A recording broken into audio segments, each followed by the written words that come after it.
I think it's safe to say that Tetris became something of a popular thing for Nintendo in the late 1980s.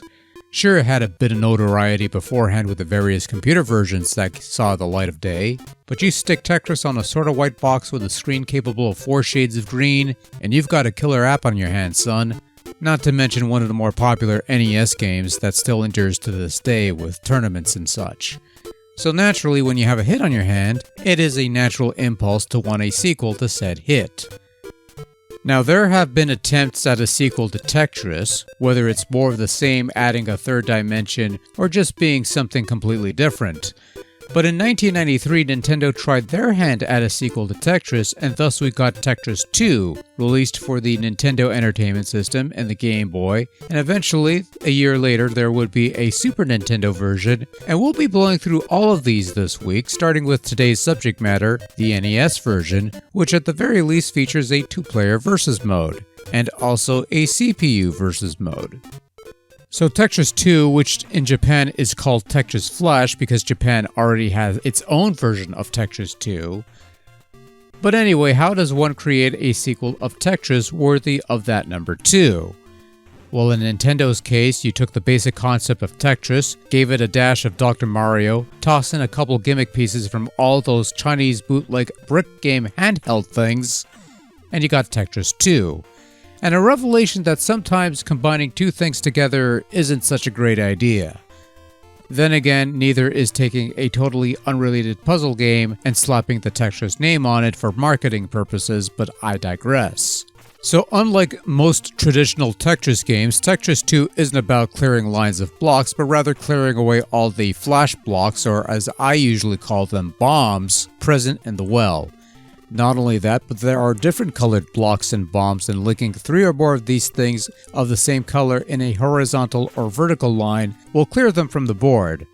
That's where the Dr. Mario aspect of the game comes from. The bombs are essentially your viruses, and your capsules are shaped in the usual tetrominoes as well as other segmented pieces that you normally find in one of those cheap aftermarket brick games you'd find in the cheapo shops. Now, while the goal is to clear all the bombs from the board, your main focus should be on the 3 flashing bombs situated at the very bottom. If you clear one of these, you basically kill off all the bombs of that color, which leaves you with less to work with.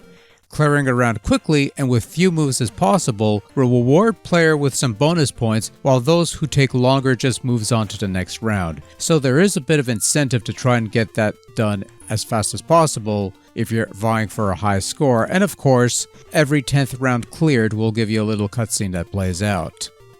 You have your usual options, of course. You could choose your starting stage from any of the 30 available, different speed settings, as well as your choice of 1 of 3 musical tracks, options that are similar to those of Dr. Mario, coincidentally enough. The game also offers a 2-player component where you could compete against a friend, or you could choose to compete against the computer, choosing from 1 of 3 skill settings if you fancy that particular bit of action. And it works about as well as any typical multiplayer gimmick thing. Tetris 2 was a thing that happened, and for whatever it's worth, it's not that bad of a puzzle game. I mean, the mechanics of it work well enough. You line up colored blocks, they disappear. You clear the flashing flash block, and all the bombs of that color go away. Different color segments drop independently of each other when the whole piece is broken. I like that the segment pieces could still be controlled even if one of them lands on a higher plane, denoting a bit of gravity at play.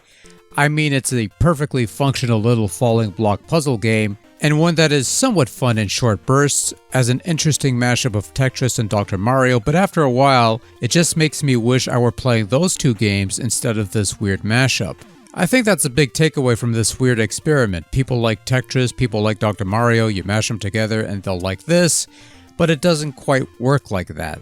Again, it's functional, it controls well enough, there's some fun to be had, but eventually overstays its welcome, and that's when things top out.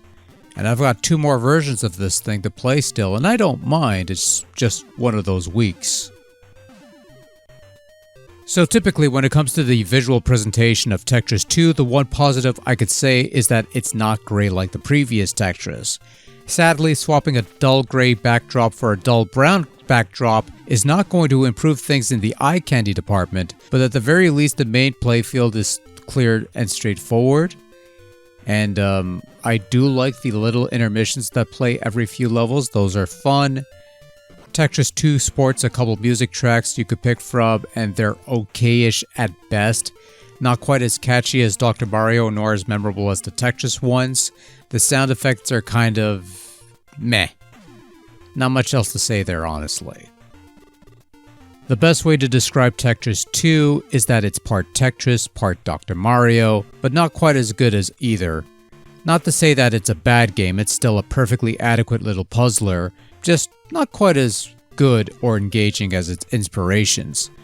Also, bombless is a thing that exists, and I find that to be a better Tetris variant with bombs than Tetris 2. That said, your mileage may vary on this one, and fans of Tetris, Dr. Mario, or just this style of puzzle game might take a liking to this one. It might not be a classic, but it can be fun for a lark, just not much more than that.